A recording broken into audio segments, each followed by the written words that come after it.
weeks and weeks of play have led to this.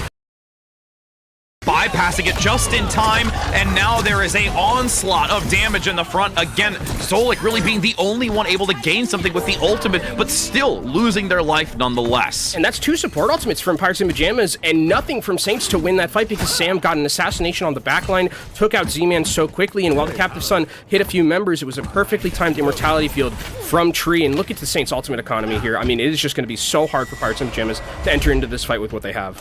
And the worst part of this is they're taking the underpass. They're attempting now to reposition with a TP themselves in a flanking maneuver. The photon barrier will divide the positioning, but realistically, Pirates are walking into a choke point where there's a raging blade instantly slashing through the health bars, diving in with a dash reset for a second with the assist of False. This is an extremely dominant performance from Saints, and they guaranteed ate their Wheaties today. And I mean, this feels like Saints are just herding cattle right now. Like, everywhere Pirates in Pajamas gone, it feels like it's because Saints are pushing them there, pushing them into those enclosed areas. Then it's just Vision and Sam and False getting so much damage in those enclosed areas, and Saints still keep 3 very key ultimates for this next fight.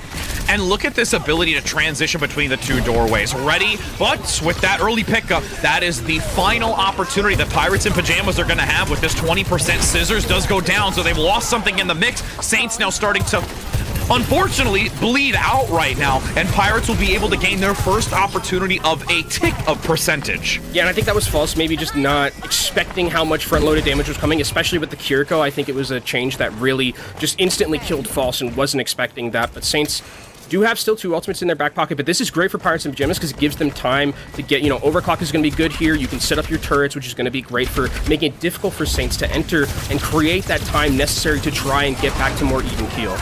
TP active, nice vision on where that TP can go, but great responsiveness by Pirates in Pajamas. They were able to access still that sliver of an angle to get damage onto 2, taking another fight here, but they are still not out of this storm, and Lightning is still ready to strike. That kill on Vega was huge at the start because that means there's a lack of mobility for the Saints composition, especially a lack of a sound barrier that would have helped them too. And again, now with all of these fight wins, Pirates and Pajamas have started to rack up an ultimate economy of their own to beat Saints in this next fight. Ooh. Nice pin onto the wall, again, making Vision feel very uncomfortable for the time being, but that is a huge pick out the gate from Sam. Once again, we've seen them do this consistently. The Kitsune Rush across the center, Photon Barrier also going to divide. Nice counteraction by Scissors, eliminating Sam, so it was a 1-for-1, as with Vision will look to try and do what they can with their Photon Barrier, but Z-Man's down. Zolik's the only one that they have to try and keep this team alive, and as we know, the Lucio cannot keep them topped up nearly as much as that primary healer that Z-Man has consistently been on. So Tree rotates down below, looks to contest the point, deviates focus away from this high ground to the lower position. Somebody has to contest it. The TP allows them to have mobility back and escapability out of this as the blade comes in again. Sam goes in for it, but unfortunately gets snipped up by Scissors, chopped away, and not able to turn this back as Pirates in Pajamas actually persevere through this engagement as they are closing onto the overtime. Now it's just desperation. I mean, False is still around here. They're trying to get an ability to get into this point and truck that overtime, but he's just going to get taken down so quickly here. And I don't even know if Saints can get anyone onto this point. They're not able to do so. And though that last fight, from start to finish, Strider played it absolutely perfectly. Starts out by javelining the Rampage coming in from the Junker Queen, completely negates that ultimate. If that ultimate hits, that fight looks completely different. And then at the very end, as Sam is going to blade the backline, uses a perfectly timed Terror Surge, pulls him back in, Scissors takes him out. That's an absolute masterclass of Orisa play by Strider in those last 30 seconds of that fight. And Pirates and Pajamas, I think the swap over to the Symmetra, just having an ability to match more of that front-loaded damage, has done wonders for helping this tank matchup. And now as we do have a 1-to-1 round score, this will be the third and final to see who is able to gain the lead and make at least a mark on this series with 30 seconds before that control point becomes active. Oh, and we're seeing Saints actually switch up their composition a little bit here. This time they're going for their variation of the Shooter's composition with False on the Sigma. We've kind of heard whispers about how Sigma is a counter to the Orisa in some of these aspects. False a very good Sigma in his own right, but Vision on that Widowmaker as the TP comes in, and now it's time for Pirates and Pajamas to go.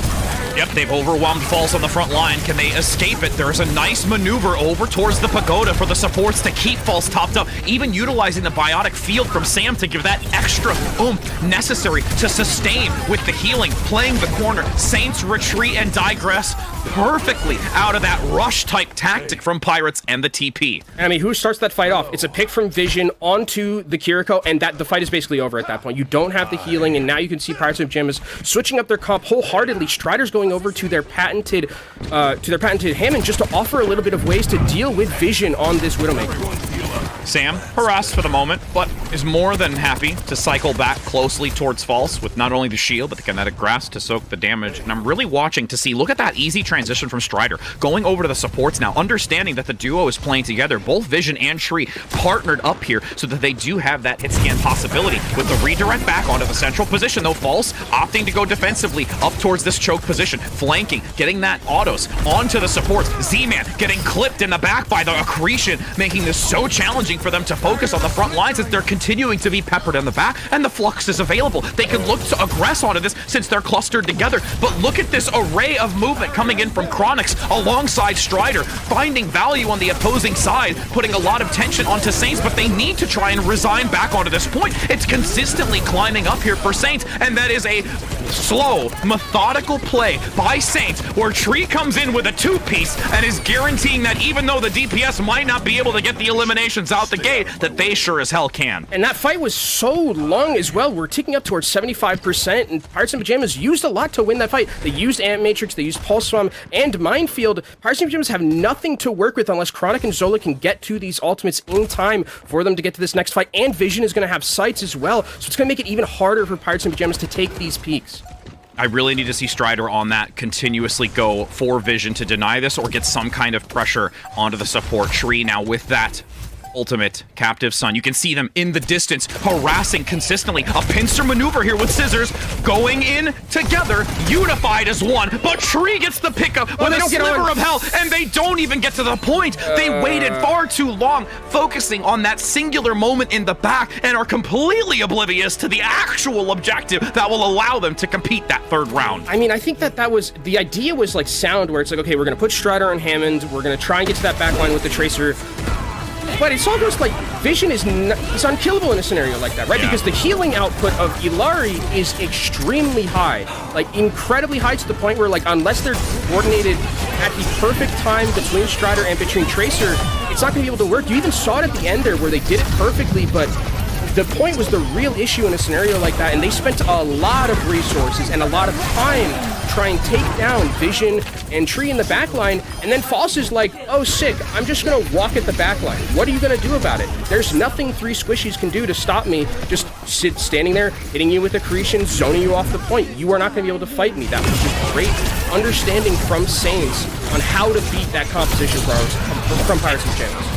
And to go further with that topic, that's what's so nice about this pylon, is that because you have both Tree and Vision staying close enough around that, if you can tuck it into a very clever position where you get those first initial few ticks of the healing before either Scissors or Strider can actually get the pickup onto it, it's just free healing in addition to already what the Illari can pump out onto themselves or to Vision. So it's crazy that you can see here, look at how close they get to elimination, and at this point, even though they do finally get it, there's so much that they've lost elsewhere. And I mean, also, like, it's hard when you're battling up against two very kind of adept mechanical players like Tree and like Illari like Tree and like Vision rather, in a scenario like that, where it's like you have to be very respectful of them, right? Vision is known, even on Widowmaker, in those enclosed areas, to hit headshots. We saw it at the start of the fight, right, where Z-Man's kind of a little bit too close and gets taken out. So for Saints, I mean, a great start to the map for them. I think it was some good adjustments from Pirates and Pajamas when they moved over to the Symmetra, but then